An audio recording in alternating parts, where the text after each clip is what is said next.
हाच चंद्र जर 7व्या स्थानात गेला आणि तो जर पुरुष असेल तर बऱ्याच वेळेला आपणही बोलतो बघा एखाद्या मित्राच्या, त्याला काय बोलू नका बघा, तो अगदीच बायकोच्या मुठीत आहे आणि सोज्वळ आहे, परफेक्ट, तो 7वा चंद्र आहे.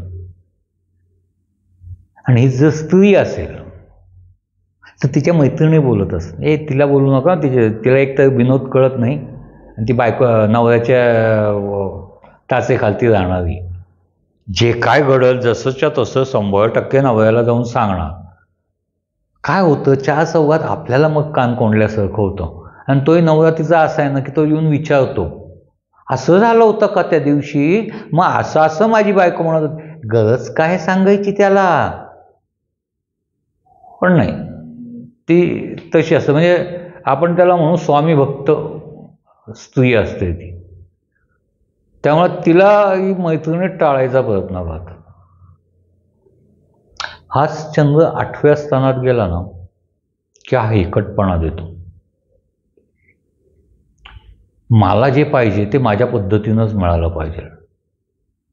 आणि या स्थानात मात्र त्यांची ती जी बुद्धिमत्ता आहे, म्हणजे तिरकी उंटाची चाल जी आहे ना ती परफेक्ट बसते खूप वेळाला. आणि त्यांना जे हवं आहे ते मिळवून घेतात. बेसिकली हा चंद्र 9व्या स्थानात सुखी होतो, आरामदायी होतो. कारण एक तर गुरुची रास, परत स्थान गुरुला पोषक असतं आणि परत तिथं चंद्राची मानसिक तरलता आलेली आहे. काव्यात्मक, खूप वेळा कवी तुम्हाला या राशीचे सापडतील, इथं चंद्र असलेले सापडतात.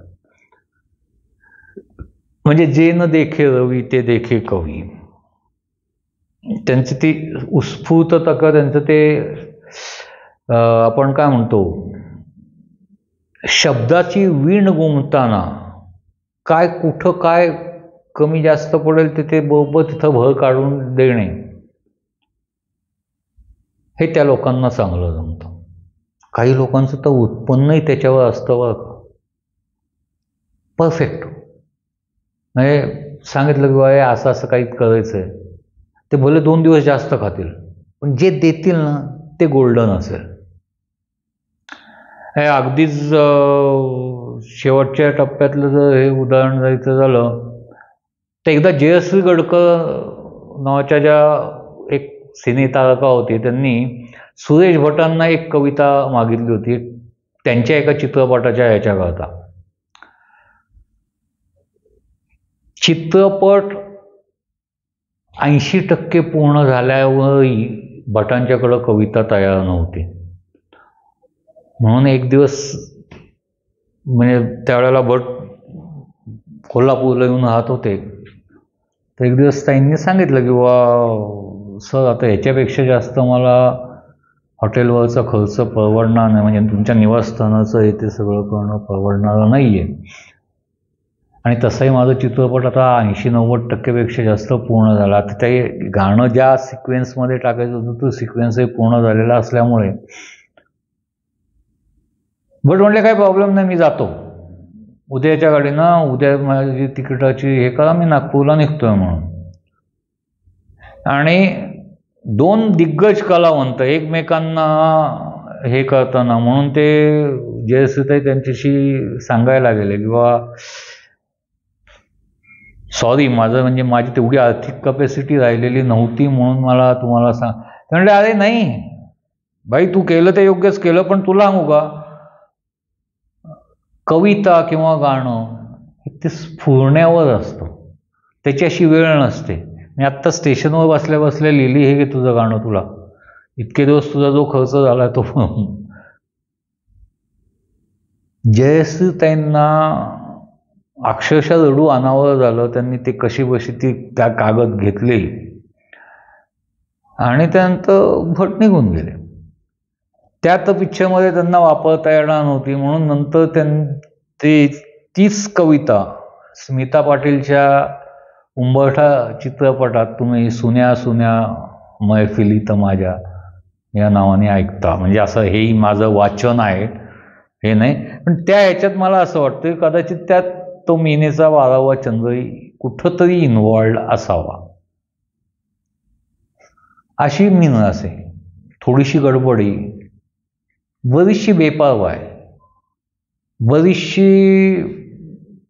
लिथार्जिक आहे, आळशी आहे, अडेलचट्टू आहे.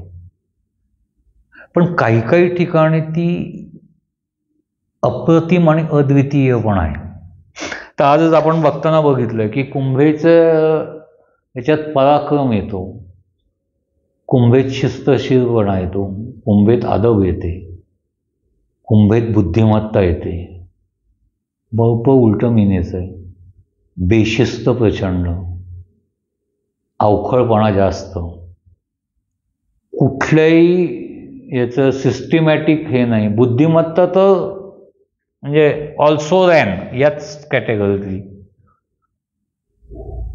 पण जर तुम्ही दोन्ही राशीची तुलना करायला गेला तर कुंभेला तुम्ही रेसचा घोडा म्हणाल, पण मीनेचं असं आहे ती कधीतरीच रेस खेळेल, पण जेव्हा ती रेस खेळून जिंकेल ना ती डर्बी असेल, नाही ती सगळ्यात मोठी रेस असेल.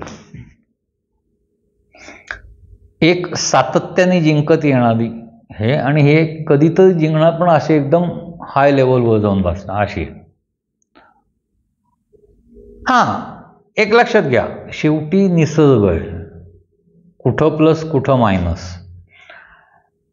प्रत्येक राशीत जर तुम्ही बघितलं असेल, आत्तापर्यंत जेवढी मी वर्णनं केली, तुम्ही जेवढी बघितली असेल, त्या राशीतले जर तुम्ही गुणधर्म कॅल्क्युलेट करायचा प्रयत्न केलात आणि त्याप्रमाणे आपला चंद्र जर कुठं असेल त्याप्रमाणे तुम्ही तुमचा व्यवसाय कुठं कल आहे. म्हणजे जनरली तुम्हाला सांगतो, किंवा खूप वेळेला मला हा अनुभव जास्त येतो की 10वी 12वीतला मुलगा असतो आणि त्याचे पालक येऊन 4-4 वेळा विचारत असतात, यांनी काय केलं म्हणजे ह्याचं चांगलं होईल. तर खरं सांगू का मित्रांनो, ही खूप रिलेटिव्ह टर्म आहे. म्हणजे एखादा मुलगा डायरेक्ट 8 लाखाच्या पॅकेजवर लागला, तोही कॅम्पस इंटरव्ह्यूमध्ये, तर त्याचं खूप चांगलं झालंय असं म्हणता येतं का?